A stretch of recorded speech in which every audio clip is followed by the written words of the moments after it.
नमस्ते प्रणाम। मेरे यूट्यूब चैनल पे आप लोग का स्वागत है। और देखिए हम लोग एक पूर्वी गीत सुना है, लेकिन बहुत दर्द भरी गीत है। देखिए जब द्रौपदी की साड़ी छीनते हैं, दुशासन छीनता है, तब का ये है पांचों पांडव कैसे हार गए थे द्रौपदी को। आप लोग सुनिएगा, सुन के आप लोग खुद ही समझ जाएंगे। अब बताने की क्या ज़रूरत है, एक एक वर्ड बताने में बड़ा समय लगेगा। तो आप लोग सुनिएगा, ढेर सारा प्यार दुलार आशीर्वाद जरूर दीजिएगा। और कमेंट करिएगा। चैनल पर नए हो तो चैनल को लाइक सब्सक्राइब प्लीज़ ज़रूर करिएगा। कमेंट करके बताइएगा कि हम दोनों लोग का गाना आप लोगों को कैसा लगा। हो सागो कसैया बीचे पड़ल बाड़ी गैया है कन्हैया वा। सागो कसैया बीचे पड़ल बाड़ी गैया है कन्हैया वा। खींचताड़े साड़ी मुरदैया है कन्हैया वा। खींचताड़े साड़ी निरदैया है कन्हैया वा।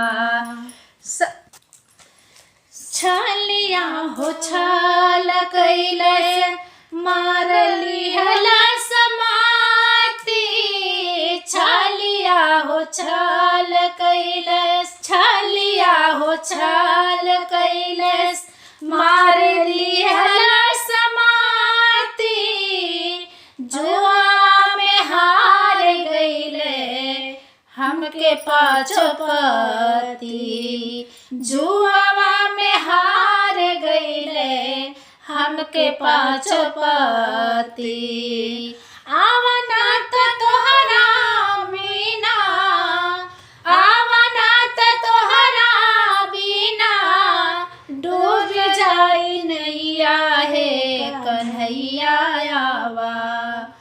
आवना तो डूब जाई, आवना तो डूब जाई नैया है कन्हैया। तोहरे बिना नैया है कन्हैया वा।